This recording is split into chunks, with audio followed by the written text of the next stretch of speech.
Senior सहाफ़ी और तजियाकार आसमा शिराजी के मुताबिक रियासत के चैलेंजेस बढ़ रहे हैं, ताहम हुकूमत बज़ाहिर मुस्तहकम दिखाई दे रही है। हुकूमत और मुक़्तदरा एक सफ़े पर हैं और बज़ाहिर हुकूमत को कोई चैलेंज करता भी दिखाई नहीं दे रहा। ऐसे में अदलिया की जानिब से गर्मियों की तातील के बाद कुछ हिलजुल किसी इम्कान को जन्म दे रही है। यूं भी तवील अरसे के बाद खतूत की गूंज ने अरताश तो पैदा किया है, जो नवंबर तक किसी तूफान का पेश खैमा बन सकता है या नहीं, ये देखना अहम होगा। बज़ाहिर अदालती महाज पर भी किसी किस्म का खतरा दिखाई नहीं दे रहा, ताहम होनी को कौन टाल सकता है। नए अदालती साल के आगाज पर जस्टिस मंसूर अली शाह का खत यूं तो 7 सफ़ात पर मुश्तमिल है, ताहम उसका 5वां नुक्ता ही महवर है, जिसका माखज़ 26वीं तरमीम पर फुल कोर्ट इजलास का ना बुलाया जाना है। क्या ये किसी तहरीक का नुक्ता आगाज हो सकता है? इस बारे में अपोजिशन जमातों का मरकज़ निगाह वकला तंजीमें हैं। क्या ये महज इत्तफाक है कि उधर राना सनाउल्लाह ने निज़ाम के तसलसल की खबर सुनाई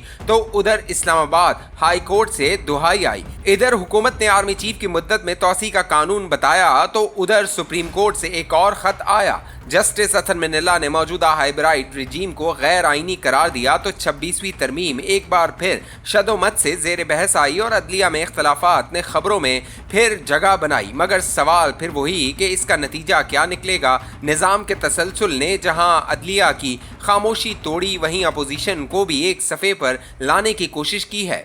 तहरीक तहफ़्फ़ुज़ आइन किसी तौर तहरीक इंसाफ को सियासी दाड़े में लाने की कोशिश कर रही है। नतीजा ये निकला है कि बलूचिस्तान नेशनल पार्टी के जलसे पर हमले के बाद जिसकी जिम्मेदारी दाइश कबूल कर रही है, कोयटा हड़ताल में PTI ने शिरकत का ऐलान किया है और सितंबर में इमरान खान की हिदायत पर पहले पेशावर और फिर हैदराबाद में जलसों का इरादा भी सामने आया है। अपोजिशन और हालिया अदालती तहरीक अक्टूबर में सुप्रीम कोर्ट बार के इंतखाबात पर नजरें जमाए बैठी है, जिसका एजेंडा सिर्फ 26वीं तरमीम का खात्मा है।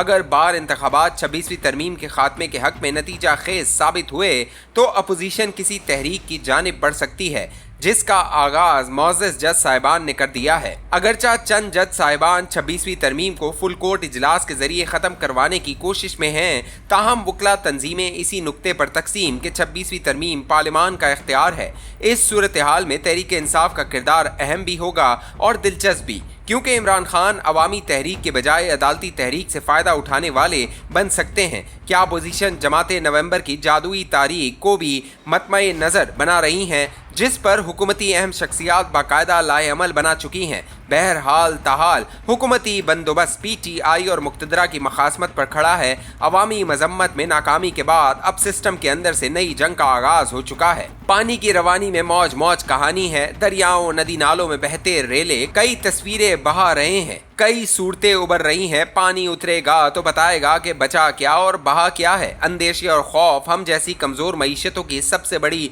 सरमायाकारी हैं। बदकिस्मती से खौफ का मुनाफा और वसवसे की निचकारी दोनों उरूज पर हैं। महंगाई का एक तूफान सर पर खड़ा है, जो पानी उतरेगा तो नजर आएगा। गुज़िश्ता बरस $4 अरब का चावल बरामद हुआ, मगर इस बार नारवाल से चनियोट और जंग तक के इलाके की चावल की बास्केट पानी की नजर हो चुकी है। दीगर फसलों के नुकसानात का अभी बाद में पता चलेगा। बरामदात तो एक तरफ, इस बार अगर मुल्की जरूरियात के लिए चावल दस्तयाब हुआ तो बड़ी गनीमत होगी। गंदम की फसल का जख्म उठाने वाले किसान की कमर सैलाब ने पहले ही तोड़ कर रख दी है।